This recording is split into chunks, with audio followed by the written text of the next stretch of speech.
guess the way forward is to educate people on Burban.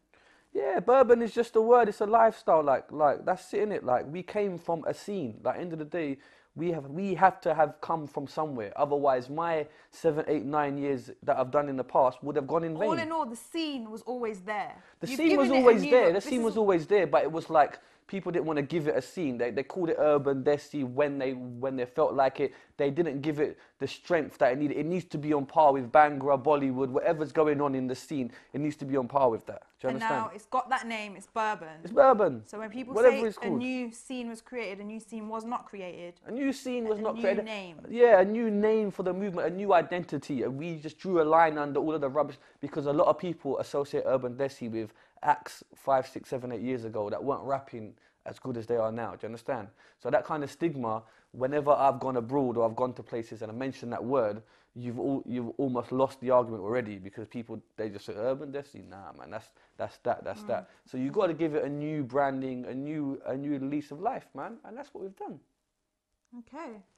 I guess that is settled. No, but like if I'm lying, tell me otherwise. Like, am I lying? When she gets fired up about something. I'm not even fired up. I'm so cool. I'm so calm and collective. It's but at least you've set it straight though. So everyone asking questions, that's what Burban is. That's what the Burban movement is. Now, I just want to move on to something else. Yeah. Now, you did a track, Rainbow Tears. Yeah. With my Preem Shakur. Yeah. And you know what? I have to say, Shiz, that is a big move.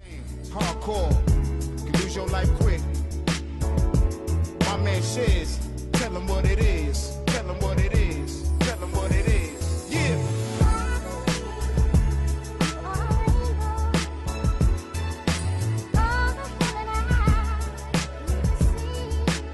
Let me tell you about this. And not a big move, yeah, for a Burban artist. Let me tell you about pigeonholing. And not a lot of people actually supported you when that video came out. These people talk about, you're being pigeonholed. I did a tune with Tupac's brother. I went to his house. I met the whole family. His brother is a multi-millionaire, doesn't need to do a tune with no one. He chose me on skill and said, yo, I want to do a tribute for my brother's death, 15 years anniversary. That's the closest track you're ever going to do with the Tupac. Do you understand? Not a single urban radio really played it. Not even the Asian stations played it because they were confused. It's like a Asian guy, but there's nothing Asian about it. Can't play it. The one extra lot or whatever it is, they didn't touch it with a barge pole. Urban stations didn't play it in this country. In America, they did. But that's what I was talking about, pigeonhole. Why? Explain to me why. Do you know what I mean? Like, I've got big blogging sites in America that say this is a banger. Do you know what I mean? It's a big tune, like the kids talking big lyrics. So you can't tell me that it's not worthy of radio play or TV play. So that's what I'm trying to get to with this whole Burban thing. Like, I've have to come from a scene. Like, instead of, I don't know, man. People, you know what I mean? People don't want to play it for whatever reasons. I'm not going to throw you the race card, you know what I mean? But at the end of the day, people don't want to play it for whatever reason. So there's no point. Like, so, I've got fans here that want to hear the tune and they embrace it. So I'm just going to go to them. So it's really not about the race card. It's more about politics in the industry. Well, that's what it is about. It is politics in the industry and race is part of that politics. I guess sometimes it's like some people want to keep people at a certain level, innit? They don't want to see them succeed or progress. Yeah, I mean, it's coming across like I'm bitter here. Do you get me? But I'm not. No. No, but I brought this up because I actually feel like you should have got more credit for it. I'm not bitter like that, but I'm giving you an example of what we go through, do you understand? On like a daily, like I've got Asian stations that say to me, we can't play you unless you put Asian influence in there, right? So then for us to keep that going, we have to then cater for them and play them kind of tunes, which then puts us further in the pigeonhole anyway, because the urban stations won't play us anyway. So then we're stuck. But why should you? But this is it, because I thought, you know what, I think we've definitely moved on from, having to play Asian influence music.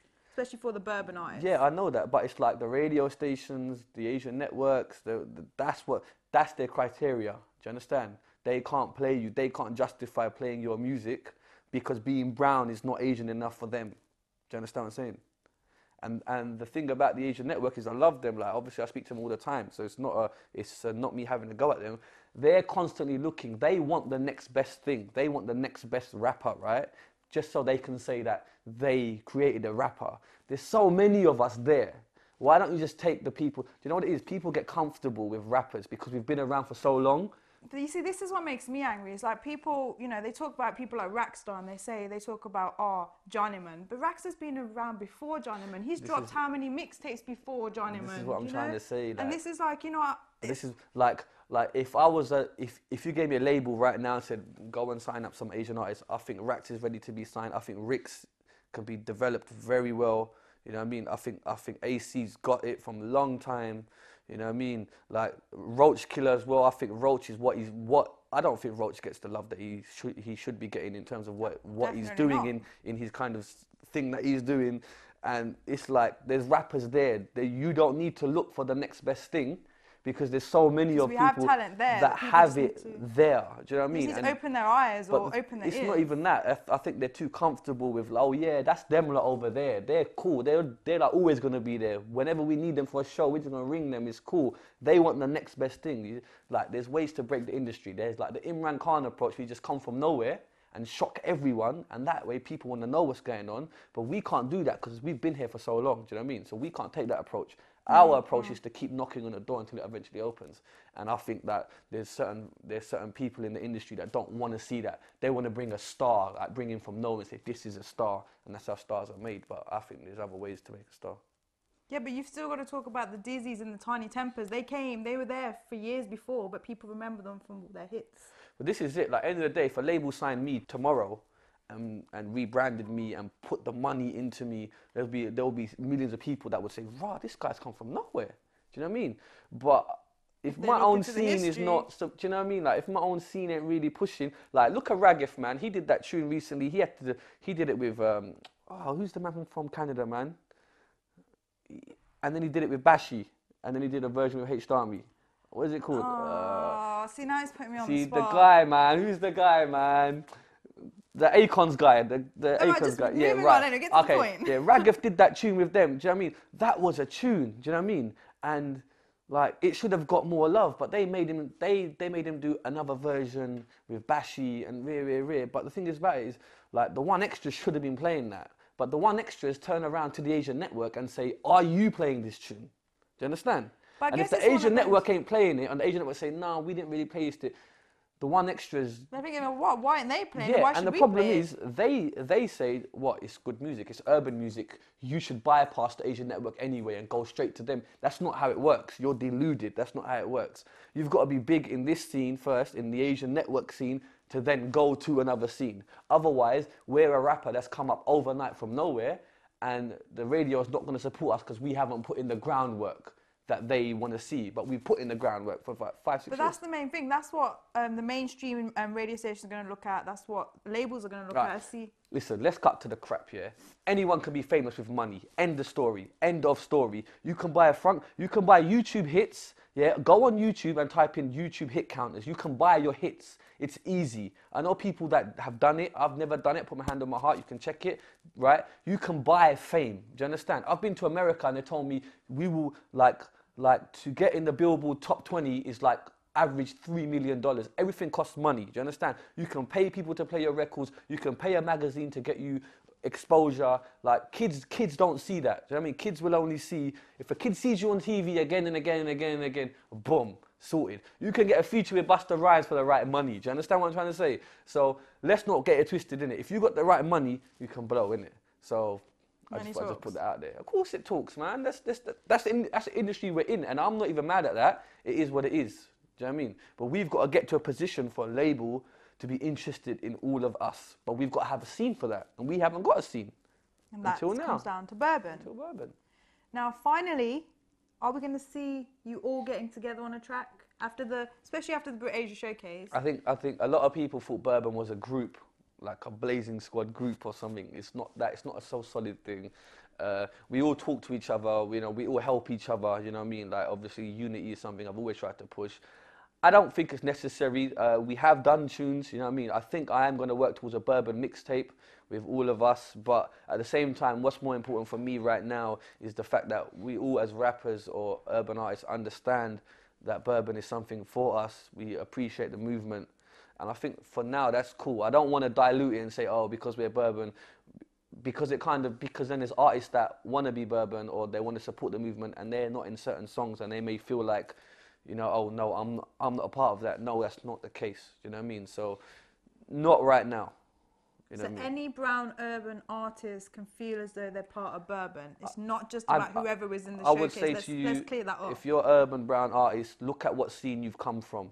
Do you understand what I'm saying? Look at where you've come from. Decide for yourself where you get most of your airplay, where your core fan base is, who your core fan base is. And if you believe it to be, if you came from like the Asian networks and the Brit Asia side of things, and you didn't come from Channel AKA or MTV, and you know what I mean, like decide for yourself what scene you came from. I'm here, we're all here to support each other. The pigeonholing thing, don't worry about it. You'll always be pigeonholed no matter what you are, black, white or Asian. Do you know what I mean? So just be yourself, and there's no shame in admitting to yourself who you are. Thank you, Shizzio. Love. See, that's why he had to come and just clear it up for us. I just, you know what I mean? Like, I've been doing interviews about Burban, flipping for it. I love it. It's cool. Like, it's great. You know what I mean? But at the same time, I just want people to start adopting and understanding where I'm coming from with Burban. I'm not trying to be the leader here and say, I'm the Burban gatekeeper. Send me your stuff. I'm not Simon Cowell of Burban. I'm not interested in that. I don't want to be like that. End of the day, I want to leave a legacy. A lot of us artists have been around for 10, 15 years. We want to leave some kind of legacy. Do you know what I mean? End of the day, we're not gassed up and thinking we're going to be the next best thing. We may not be the next best thing. We totally appreciate that. We just want to leave a bookmark in life and say, you know what? We did something, innit? Simple. Thank you, Shiz. Now, you know what? I want to thank Amy as well, because every time I speak to Amy off the cameras, she got the passion. No, I swear to God, she's got that passion that a lot of people are lacking. So she still reps for the scene. Burban, He has Amy. to tell me to come. No. I love it because she's got the passion and the fire, and I love it so much. I thank you from all of us, because there's a lot of people that don't have that. They're just doing a job and they're going home and paying their bills. But for you, it's more than that. And even sometimes when I'm down, I call you and you put that fire back in me. It is, because we've seen this scene grow. That's Yeah, why. That's yeah. why we feel so passionate about it. No, but I want to thank you, because there's people in the scene that have seen it grow and they just want money and they're gone. So thank you, Amy. Oh, thanks. It's all good. Shizzio here on the mixtape for the fifth time? Fourth time. Yeah, Shizzio. Fourth time. Bye. The sagas continue.